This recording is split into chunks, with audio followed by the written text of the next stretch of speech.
بسم اللہ الرحمن الرحیم۔ صبح فجر کے بعد سورۃ اخلاص ایسے پڑھ لیں، بس پھر شام ہونے کا انتظار کرو، بڑی سے بڑی ہر حاجت شام تک پوری ہو جائے گی، آزما کے دیکھ لیں۔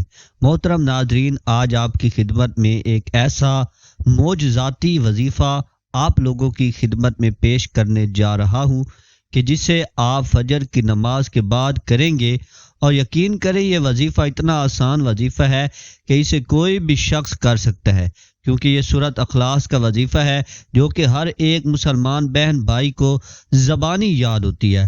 قرآن حکیم کی مختصر ترین صورتوں میں سے ایک ہے۔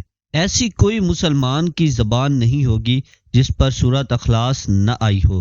ماشاء اللہ سے سبھی مسلمان بہن بھائیوں کو یہ سورہ مبارکہ زبانی یاد ہوتی ہے۔ نماز میں سورۃ فاتحہ کے بعد سب سے زیادہ پڑھی جانے والی سورہ مبارکہ بھی سورہ اخلاص ہے۔ ناظرین، سورۃ اخلاص کو ایک بہت بڑا درجہ حاصل ہے۔ آج آپ کو ایک ایسا وظیفہ بتائیں گے کہ فجر کی نماز کے بعد اگر آپ سورہ اخلاص ہمارے بتائے گئے اس طریقے سے پڑھ لیتے ہیں تو یقین کریں آپ بس شام ہونے کا انتظار کریں۔ جو بھی آپ کی بڑی سے بڑی حاجت مراد ہوگی، اللہ رب العزت آپ کی اس مراد کو پورا فرما دے گا۔ اگر پوری نہیں ہوئی تو کم از کم اس کے لیے اسباب آنا شروع لازمی ہو جائیں گے۔ یہ وظیفہ آپ لازمی کیجیے گا، آپ بھی کریں اور اپنے دوستوں اور عزیزوں کے ساتھ بھی لازمی شیئر کریں تاکہ زیادہ سے زیادہ لوگوں تک یہ وظیفہ پہنچ سکے اور زیادہ سے زیادہ لوگ اس وظیفے سے استفادہ حاصل کر سکیں۔ اس سے پہلے کہ ویڈیو کا باقاعدگی سے آغاز کریں اور آپ کو آج کے اس وظیفے کی طرف لے جائیں، سورہ اخلاص سے متعلق حدیث پاک میں کیا آتا ہے؟ حضور نبی کریم صلی اللہ علیہ وآلہ وسلم نے فرمایا کہ آپ میں سے کوئی اتنی طاقت رکھتا ہے کہ ایک رات میں قرآن پاک کا ایک تہائی حصہ پڑھے۔ صحابہ پریشان ہو گئے، صحابہ تعجب میں پڑ گئے کہ ایسا کس کی طاقت ہے، ایسا کون سکت رکھتا ہے کہ ایک رات میں قرآن پاک کا ایک تہائی حصہ پڑھے۔ آپ صلی اللہ علیہ وآلہ وسلم نے فرمایا، قل هو اللہ احد اللہ الصمد لم یلد ولم یولد ولم یکن لہ کفوا احد، قرآن پاک کے ایک تہائی حصے کے برابر ہے۔ اگر کسی شخص نے ایک بار سورہ اخلاص پڑھی گویا کہ اس نے قرآن پاک کا ایک تہائی حصہ پڑھا، اور اگر کسی شخص نے 3 بار سورہ اخلاص پڑھی گویا کہ اس نے پورا قرآن مکمل کرنے جتنا ثواب حاصل کر لیا۔ تو یہ ایک ایسی حدیث ہے جہاں سے ہمیں سورہ اخلاص کی اہمیت کا اندازہ ہوتا ہے۔ ناظرین، ایسی اور بھی بہت سی احادیث ہیں جسے آپ سنیں گے تو آپ کو سورہ اخلاص کی اصل اہمیت کا اندازہ ہوگا اور آپ اس کے وظائف ضرور کریں گے۔ سورہ اخلاص رزق میں اضافے کے لیے بھی پڑھی جاتی ہے کہ ایسے لوگ جو کہ بے روزگار ہیں یا جن کے گھر میں بے برکتی ہے، لوگ یہ چاہتے ہیں کہ ان کے رزق میں برکت آ جائے، یا پھر کسی کے اوپر بے حساب قرض ہے تو وہ روزانہ کی بنیاد پر سورہ اخلاص کو اپنی زندگی کا حصہ بنا لے کہ ہر نماز کے بعد کچھ نہ کچھ وقت نکال کر سورہ اخلاص کو کثرت سے پڑھنا شروع کر دیں۔ آپ دیکھیں گے کہ آپ کی زندگی میں تبدیلیاں آنا شروع ہو جائیں گی اور آپ کے رزق میں برکت آنا شروع ہو جائے گی۔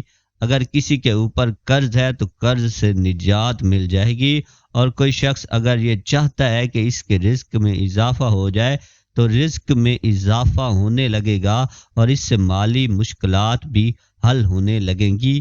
اب ایک ایسا وظیفہ آپ لوگوں کی خدمت میں پیش کروں گا جسے آپ فجر کی نماز کے بعد کرو گے کہ اگر کوئی شخص فجر کی نماز کے بعد سورۃ اخلاص کو اس طریقے سے پڑھ لیتا ہے اور اس کے بعد اپنی حاجت کے لیے اللہ رب العزت سے دعا کرتا ہے تو یقین کریں شام ہونے تک اس کی بڑی سے بڑی حاجت پوری ہو جاتی ہے، اور اگر نہیں بھی ہوتی تو کم از کم اس کے لیے اسباب پیدا ہونا شروع ہو جاتے ہیں۔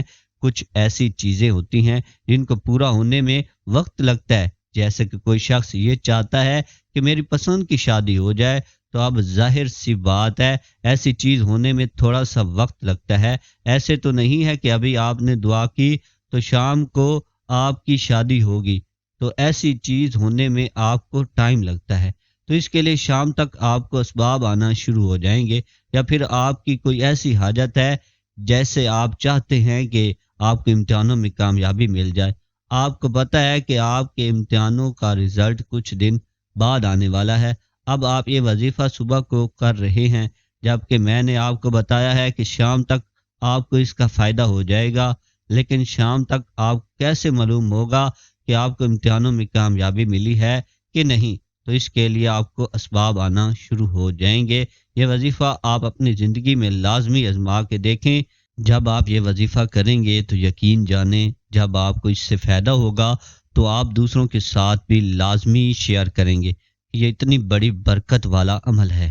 ناظرین، کرنا کچھ اس طریقے سے ہے کہ جب آپ فجر کی نماز پڑھتے ہیں تو فجر کی نماز کے بعد آپ کچھ دیر کے لیے ایک جگہ پر بیٹھ جائیں اور اپنی انگلیوں کی پوٹوں پر، یعنی جو اپنی انگلیوں کی لکیریں بنی ہوئی ہیں، ان انگلیوں کی پوٹوں پر آپ نے ایک ایک کر کے سورہ اخلاص پڑھنی ہے، اور ٹوٹل 15 بار، ایک ہاتھ میں ٹوٹل 15 بار آپ نے سورہ اخلاص پڑھنی ہوگی۔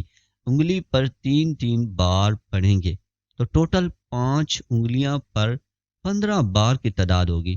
تو 15 بار آپ نے سورہ اخلاص پڑھنی ہے، لیکن اس کے شروع میں 3 بار درود شریف اور آخر میں 3 بار درود شریف لازمی پڑھنا ہے، اور درود شریف آپ نے نماز والا پڑھنا ہوگا۔ تو بڑا آسان سا عمل ہے۔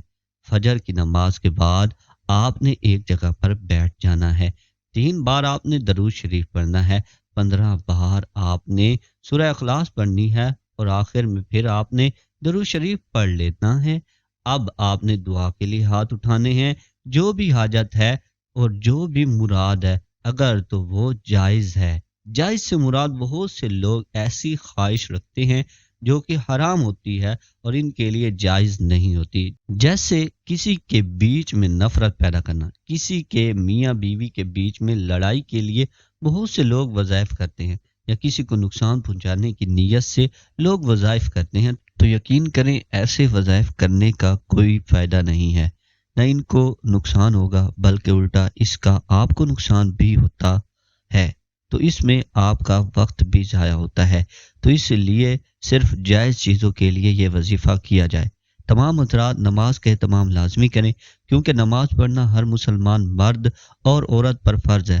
اللہ تعالی ہم سب کو 5 وقت نماز باجماعت ادا کرنے کی توفیق عطا فرمائے، اور رمضان المبارک کے اندر زیادہ سے زیادہ نیکیاں سمیٹنے کی توفیق عطا فرمائے، اور اس مہینے کی برکت سے اللہ تعالی ہماری بخشش فرمائے۔